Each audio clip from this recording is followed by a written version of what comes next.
A special thank you to each of our subscribers who make this channel possible.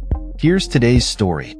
In a surprising exchange at the White House on Wednesday, U.S. President Donald Trump expressed astonishment at the English proficiency of Liberia's President Joseph Boakai, stating, "Such good English.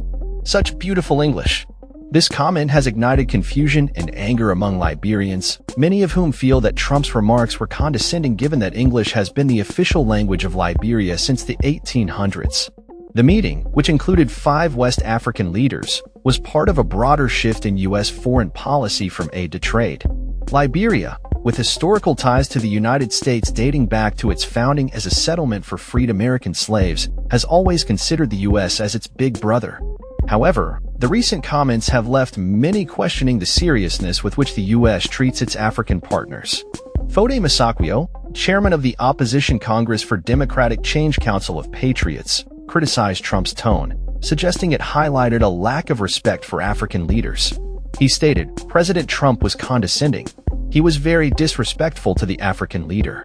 Meanwhile, Kula Fofana, spokesperson for Boakai's office, urged journalists to focus on the substantive discussions at the summit rather than the remarks. Sarah Basilonianti, Liberia's foreign minister, defended Trump's comments as an acknowledgement of Liberia's American-influenced linguistic heritage, asserting that no offense was taken. However, many Liberians feel a sense of betrayal following the recent dissolution of the U.S. Agency for International Development, USAID, which had provided significant support to Liberia. This decision has raised concerns about the future of U.S.-Liberia relations, especially given that U.S. aid constitutes about 2.6% of Liberia's gross national income. Businessman Moses Dennis expressed frustration, stating, "Liberia is a long-standing friend of the USA, therefore Trump should have understood that we speak English as an official language." Others echoed his sentiments, arguing that the exchange was not an appropriate context for such comments.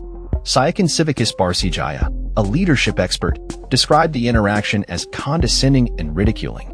In contrast, some analysts suggest that Trump's rhetorical style may have been intended as praise, reflecting a broader Western tendency to express surprise at African leaders' fluency. Abraham Julian Wana, director of research at the African Methodist Episcopal University, noted that language has often been used to question legitimacy and competence in post-colonial contexts.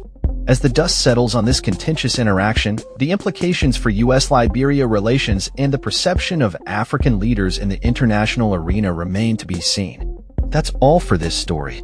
We upload videos every day covering many different subjects, so hit that subscribe button to stay informed. Thanks for watching.